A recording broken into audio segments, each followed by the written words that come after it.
Mr. Henry Kwek.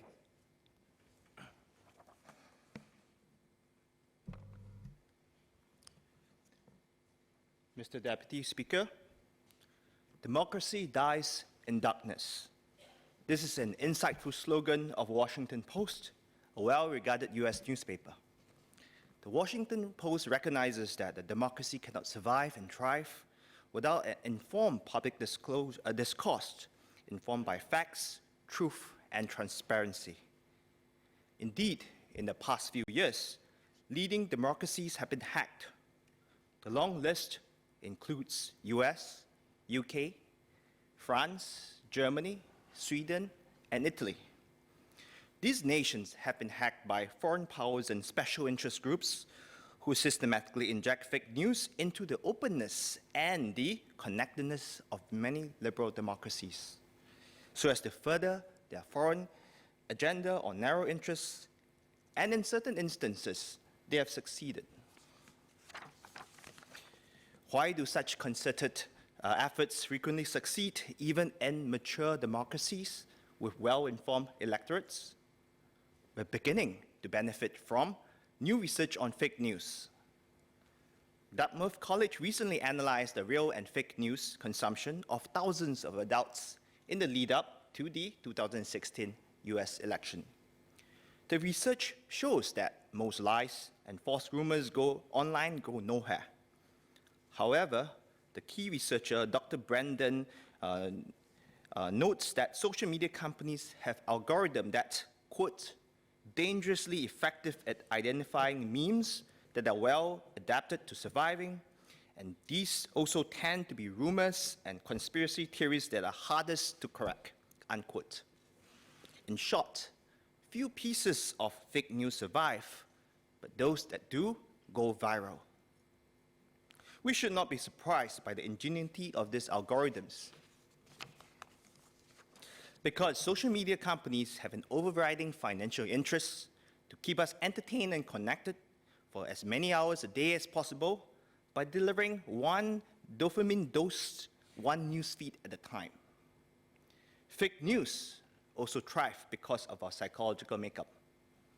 Psychologists have noted that for the human mind to critically examine whether an article is true or false, a person must first mentally articulate them, temporarily accepting the news as possibly true.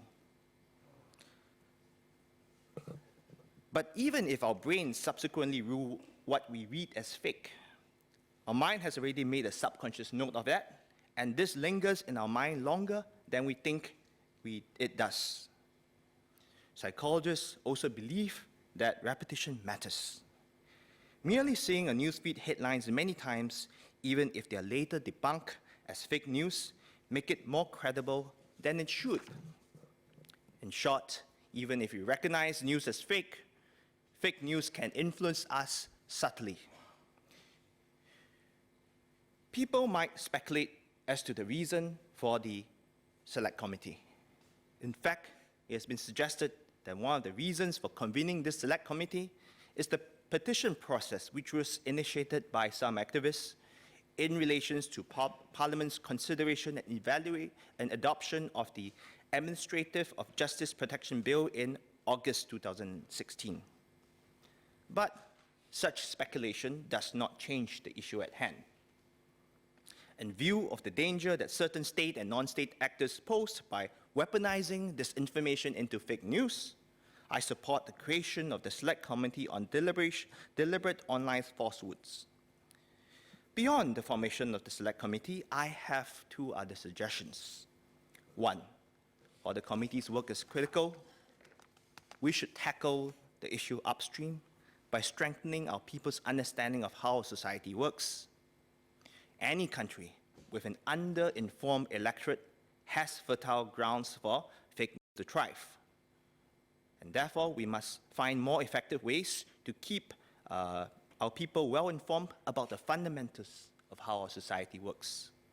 This includes how our society manages our multicultural and multi-religious fault lines, how the government spends money, and how we manage our reserves, how our political and electorate process functions, and how we encourage transparency, and public debates among Singaporeans, but also say no to foreign influence on our public opinion.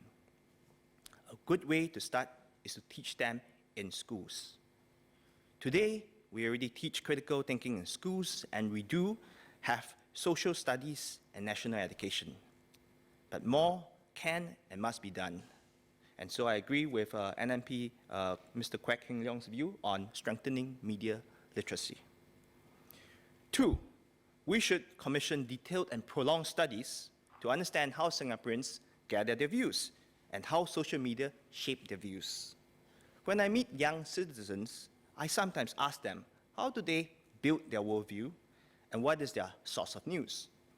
More and more, I'm hearing that they're increasingly relying on news from social media or WhatsApp sharing. A clear understanding how the news consumption patterns will be necessary to help us calibrate policy so that we can create a healthy balance between healthy discourse and necessary intervention. Mr. Deputy Speaker, let me now conclude. Public discourse is the means for society to reflect collectively, reflect on what values matter, reflect on whether our policies have lived up to our ideals, reflect on whether we have pushed a logical idea to its illogical extreme. For the longest time, our mainstream media has served as an accurate mirror for our society to reflect on. With the rise of social media and the decline of mainstream media, many Singaporeans are no longer even looking at the same mirror. And at the same time, vested or financial interest distorts their social media newsfeed more and more each day. In the decades ahead, we have a lot of major decisions to make. We need to collectively decide on our way forward on the basis of facts and not rumors, and certainly not fake news. We must do everything in our power to combat fake news, to ensure that Singapore's public deliberation continues to be enlightened, because democracy dies in darkness. With that, Mr. Deputy Speaker, I stand in full support of the motion. Thank you.